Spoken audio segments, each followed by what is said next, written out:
Grunts in Gundam tend to have a pretty bad reputation because more often than not, they're just there to make the main mobile suits look good.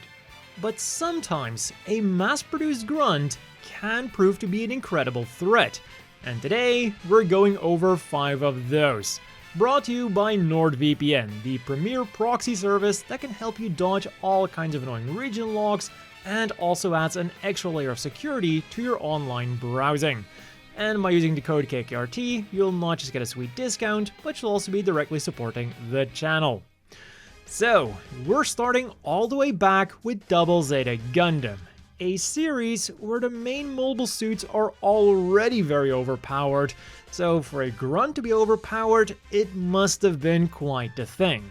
And in fact, we do get quite a few very strong mass production units like the Zaku 3 and the Doben Wolf. But the one that made it into this video is even more exceptional, the Qubeley mass production version. Now, in Gundam, a mass production version is usually just a simplified version of the prototype, with maybe a few enhancements here and there. But the Qubeley mass production version is pretty much a straight up upgrade from the Qubeley Mark II.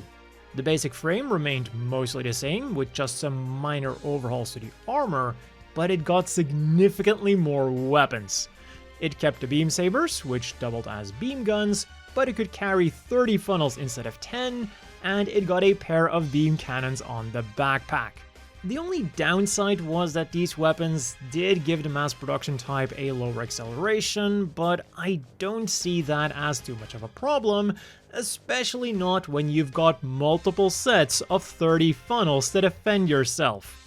If it hadn't been for the Neo-Zeon Civil War, these things really could have made life difficult for the Federation.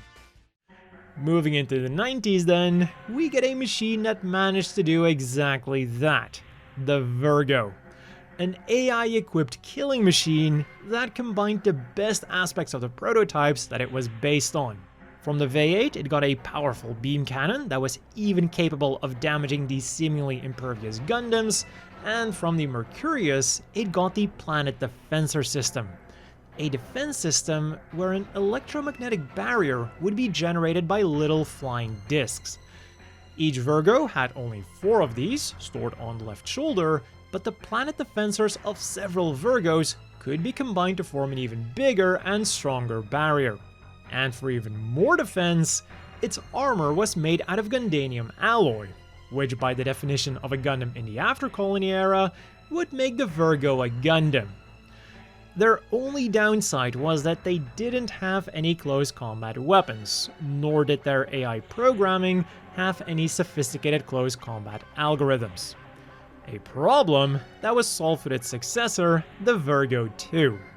These machines focused less on overwhelming firepower alone and aimed to be more balanced. It had 2 beam sabers, 8 planet defensors, and the choice between either a beam rifle, 2 beam rifles, or a mega beam cannon. And for better mobility, it also got 2 shoulder-mounted thruster pods. Truly a machine not to be messed with. For something completely different then, we go to Turn A Gundam and the Wodom, also known as the Walking Dome or the Scarecrow.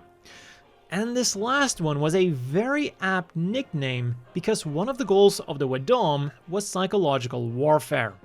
Standing at a massive 40 meters tall, this thing was meant to instill fear into the Earthlings with its presence alone. And if that wasn't enough, it also had the weapons to back up its fearsome reputation. From small to big, it came packing with 2 anti-air Vulcan guns, 4 small missile launchers, 6 large missile launchers, and an anti-ship beam cannon, which had enough power to destroy an entire city with just 1 shot.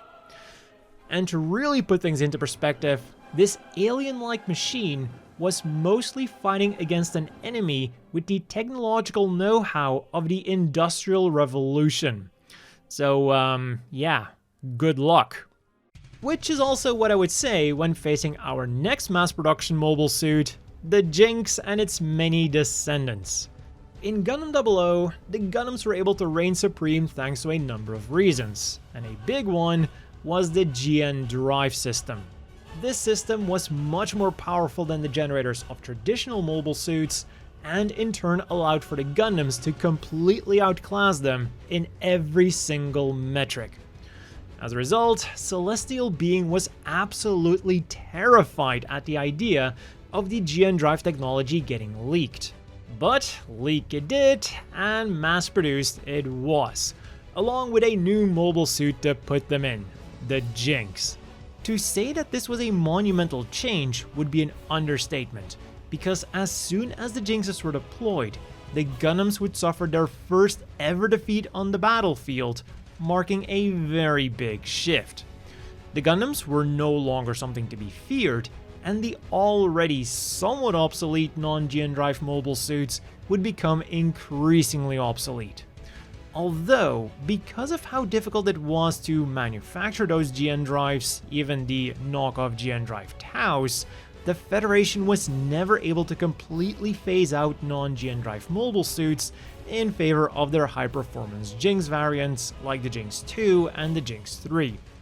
Still, it is said that around 1,000 of the GN-XIII were produced, making it one of the most produced units on this list. Also, one cool thing with the Jinxes is that every older model could be easily converted into its upgraded form, and this was actively done. So it is entirely possible for one of the original Jinxes to have been upgraded to a GN-XII, then to a GN-XIII, and eventually even to a GN-XIV, which was the most powerful Jinx variant and simultaneously one of the most powerful mass production units around. But if we really want to talk longevity, we have to go to Gundam H and the Gafran. Due to the Silver Chalice Treaty, the Earth Federation's mobile suits had become somewhat lacking, so when they were attacked by the Vegan, they were caught completely off guard. The Gafran was so superior to anything that the Federation had that they weren't even in the same league, which led to the Gafran not suffering a single defeat for 14 years, and therefore it was literally seen as invincible. They were so superior even that the only thing that the Vegans were afraid of was one of their Gafrans somehow falling into the Federation's hands, allowing them to reverse engineer it. So every unit was equipped with a self-destruct mechanism, although I don't think this needed to be used very often in the early days. As for its other offensive capabilities then, it was a very well-rounded machine, with a combo beam Vulcan beam saber built into the hands, a beam rifle built into its tail, a diffuse beam cannon built into its abdomen, and the Colony Destroyer, a handheld weapon with the power to destroy a colony. So when the Gafran first appeared, these were exceptionally fearsome mobile suits, and they would remain in service for over 60 years, also making them some of the longest serving mobile suits around. And then finally, for some honorable mentions, or well, dishonorable mentions in this case, we go to Gundam Seed Destiny, where we were first introduced to the Windam and the Multi-Striker Pack. Depending on the mission, this striker pack could be outfitted with a variety of different missiles, nukes.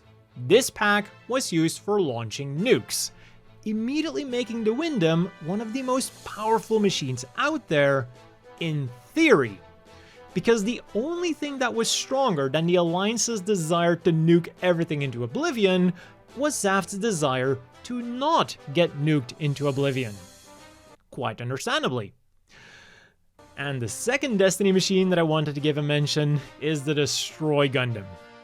They were more limited production than mass production, but they are one of the few massive Gundams, or even Gundams in general, that were produced in some numbers. And their weapons were absolutely devastating. In its head, it had 4 Eagle-Stellung 75mm Seawiz guns and a Zorn Mark II 200mm energy cannon. On the chest, it had 3 Supercilla 1580mm multi-phase energy cannons, Its arms were giant remote weapons and featured a beam cannon each, as well as a beam gun in each finger. And finally, on the backpack, it had 4 Mark 62 6-tube multi-purpose missile launchers, 20 Nefertum 503 thermal plasma composite cannons, and 2 Aufprall Dreitzin high-energy beam cannons. In short, this thing was capable of devastating anything that dared to come close to it. And early on, these things were absolutely depicted as such. But they had one big glaring weakness: the main characters. Once the main cast showed up, it was the old saying, the bigger they are, the harder they fall. And it is with these giant behemoths that we end this video on the most powerful mass production units in Gundam. So let me know down below which mass production mobile suit you think is the strongest, whether it was on this list or not. Don't forget to check out NordVPN with the code kkrt. As always, a big thank you to the Patreon supporters. I hope everyone watching has a great day, and I'll see you all next time.